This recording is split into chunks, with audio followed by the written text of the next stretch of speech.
નમસ્કાર મિત્રો, 24 ફેબ્રુઆરી 2019ના કરંટ અફેરમાં હું મુકેશ ડેરવાળિયા એજ્યુ સફર પરિવાર વતી આપ સર્વ મિત્રોનું હાર્દિક સ્વાગત કરું છું. મિત્રો, આજે કરંટ અફેર શરૂ કરીએ તો સૌથી પહેલા આજે એવા વ્યક્તિના જન્મદિવસનો દિન વિશેષ છે કે જેમણે એપલ કંપનીની સ્થાપના કરી, એના સહસ્થાપક હતા.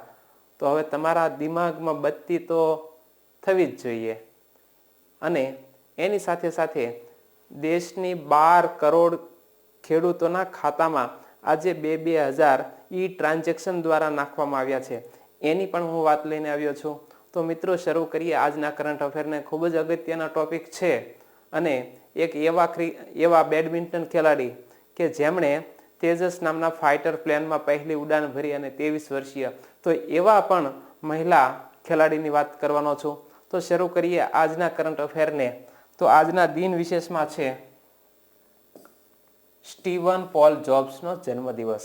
એટલે કે 24 ફેબ્રુઆરી 1955ના રોજ સન ફ્રાન્સિસ્કો, કેલિફોર્નિયાનું સન ફ્રાન્સિસ્કો, ત્યાં આ સ્ટીવન જોબ્સનો જન્મ થાય છે. અને સ્ટીવન જોબ્સ એટલે અમેરિકન બિઝનેસના વિશાળ રોકાણકાર હતા. તેઓ ચેરમેન રહી ચૂક્યા છે. તેઓ CEO છે, ચીફ એક્ઝિક્યુટિવ ઓફિસર રહી ચૂક્યા છે. શેના? એપલ ઇન્કના તેઓ સહસ્થાપક છે મિત્રો. એટલે સ્વાભાવિક રીતે જ કોઈના હાથમાં એપલનો મોબાઈલ હોય, કોઈની પાસે એપલનું લેપટોપ હોય, તો સ્વાભાવિક રીતે આ વ્યક્તિ આપણને યાદ આવે, સ્ટીવ જોબ્સ. ખાસ યાદ રાખજો, એપલના સહસ્થાપક. એમનો આજે જન્મદિવસ છે. તો એપલના સહસ્થાપક સ્ટીવ જોબ્સ એટલે કે સ્ટીવ વોઝનિયાક સાથે નોકરીઓ વ્યાપક રીતે 1970 અને 1980ના દાયકામાં તેમણે કરી. અને આ માઇક્રો કમ્પ્યુટર ક્રાંતિના અગ્રણી તરીકે જેને ઓળખવામાં આવે છે, માઇક્રો કમ્પ્યુટરના જેને અગ્રણી તરીકે ઓળખવામાં આવે છે એવા. અને વળી પાછું મહત્વની વાત તો એ છે કે જ્યારે કમ્પ્યુટર જેવો વિષય તમારી પરીક્ષામાં પૂછાતો હોય અને એવા વ્યક્તિનું દિન વિશેષ જ્યારે કરંટ વિથ જીકેમાં આવે ને મિત્રો, ત્યારે તમારું બધું અપડેટ થતું હોય છે. એટલે માત્ર એમ ન સમજતા કે આપણે માત્ર કરંટ અફેર ભણીએ છીએ. આપણે કરંટ વિથ જીકે દ્વારા તમારા સિલેબસને કવર કરવાનો પ્રયત્ન કરીએ છીએ. તેમણે જ્યોર્જ લુકાસ ફિલ્મિન 1986ના કમ્પ્યુટર ગ્રાફિક્સ ડિવિઝનને ભંડોળ પૂરું પાડ્યું. અને ત્યારે એક અસ્તિત્વમાં આવ્યું વિઝ્યુઅલ ઇફેક્ટ્સ. અને વિઝ્યુઅલ ઇફેક્ટ્સ વિકસાવવામાં મહત્વનો રોલ ભજવ્યો છે સ્ટીવ જોબ્સે. અને તેમનું મૃત્યુ 5 ઓક્ટોબર 2011ના રોજ 56 વર્ષની ઉંમરે પાલો અલ્ટો નામના સ્થળે થાય છે, અને જે કેલિફોર્નિયા યુએસમાં આવેલું છે. ત્યાર પછી ગુજરાતના સમાચાર જોઈએ તો આપણા મુખ્યમંત્રી વિજયભાઈ રૂપાણી એ સોમનાથ મહાદેવની મુલાકાતે છે. શા માટે?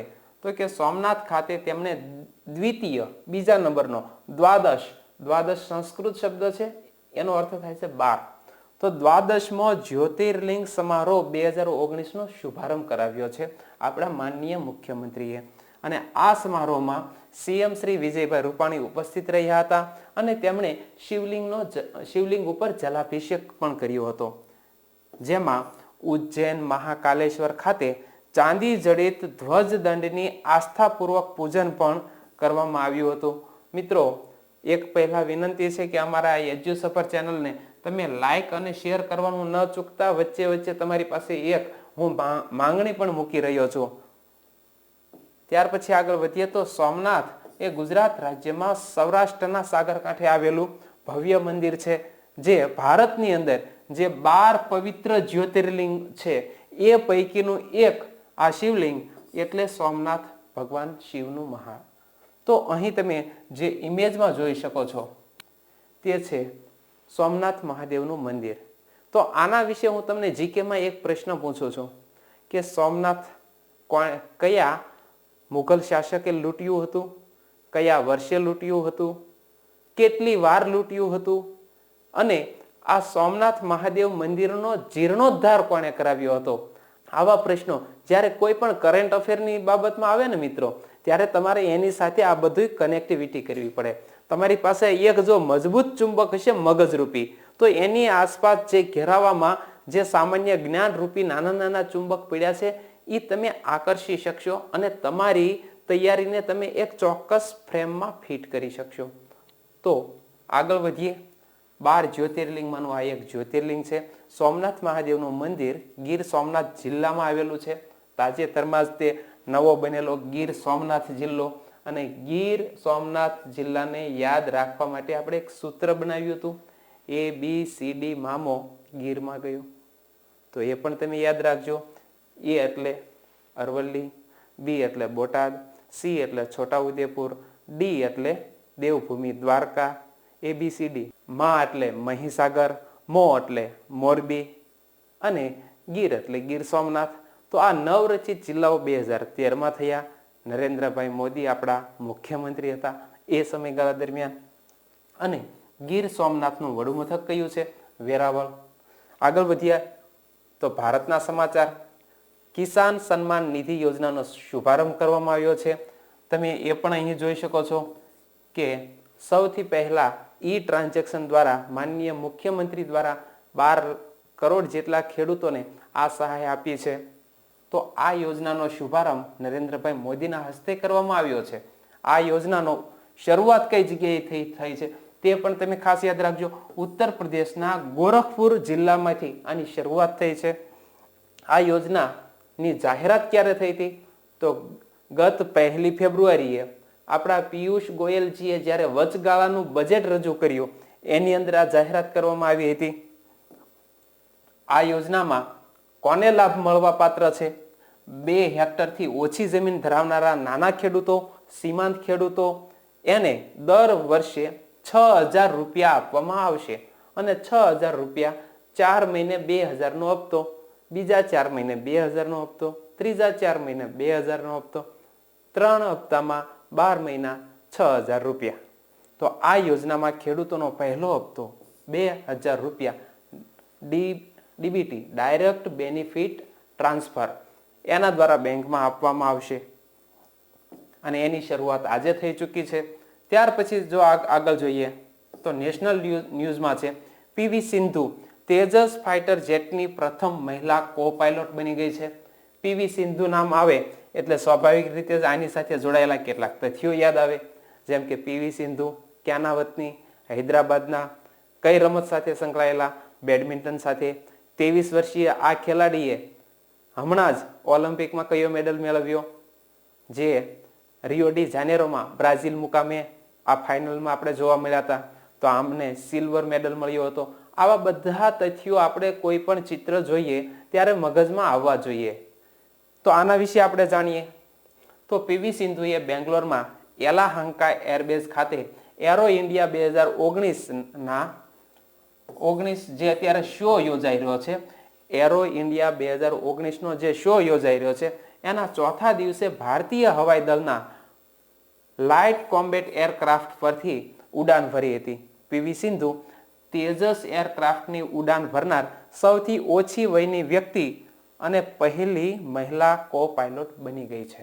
અહીં મિત્રો પ્રશ્ન બને છે, સૌથી ઓછી વયે આપણા ભારત નિર્મિત, સંપૂર્ણ ભારત નિર્મિત એક હલકા વજનનું તેજસ નામનું એરક્રાફ્ટ છે, એની અંદર સૌ પહેલા ઉડાન ભરનારી સ્ત્રી કોણ છે?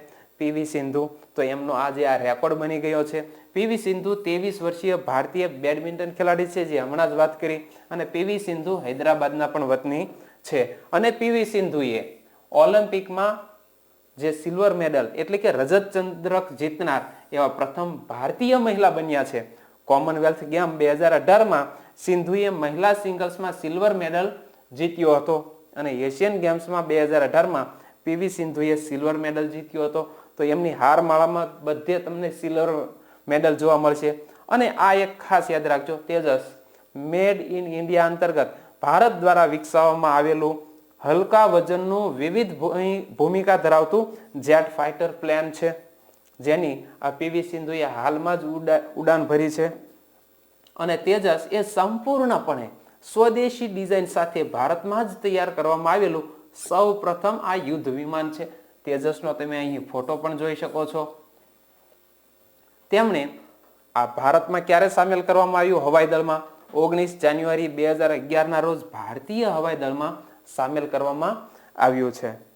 અને ત્યાર પછી વૈશ્વિક સમાચાર જોઈએ તો વિદેશ મંત્રી સુષ્મા સ્વરાજ આબુધાબીના પ્રવાસે જવાના છે અને ત્યાં જઈને આવા ઇસ્લામિક દેશોના સંગઠનમાં પ્રથમ બિન ઇસ્લામિક દેશનું કોઈ પ્રતિનિધિત્વ કરતા હોય અને એવા વ્યક્તિને આમંત્રણ પાઠવ્યું હોય તો એવા છે આપણા સુષ્મા સ્વરાજ, આપણા વિદેશ મંત્રી. એમને આબુધાબીના પ્રવાસે જવાના છે. તો એના રોચક તથ્યોની વાત હું તમને કરું તો આ પ્રવાસ દરમિયાન ઇસ્લામિક સહકાર સંગઠનના વિદેશ મંત્રીઓની બેઠકમાં ઉદ્ઘાટનમાં તેઓ સંબોધન કરવાના છે.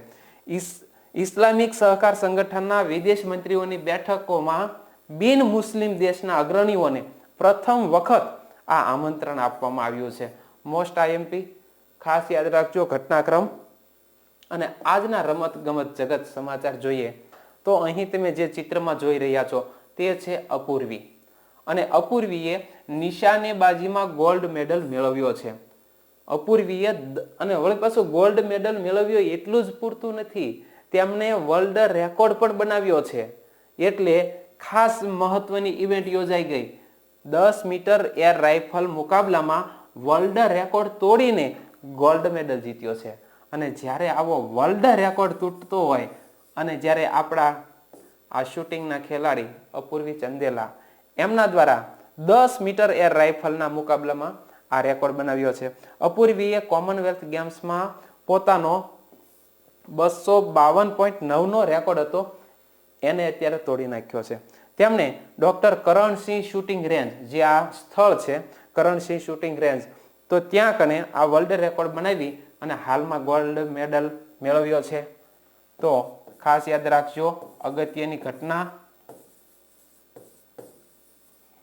અને આગળ વધીએ તો આજના રમત ગમત જગત સમાચાર સાથે મિત્રો આજના કરંટ અફેરને પૂર્ણ કરીએ એ પહેલા એક વિનંતી કે વચ્ચે વચ્ચે મેં તમને જે પ્રશ્ન પૂછ્યા છે તેના મિત્રો તમારે કોમેન્ટ બોક્સમાં આન્સર અચૂક આપવાના છે, જેથી કરીને એજ્યુ સફરની તમે હેલ્પ કરી શકો મિત્રો. કાલે એક નવા કરંટ અફેર સાથે ફરી મળીશું. ત્યાં સુધી બધાને જય હિન્દ.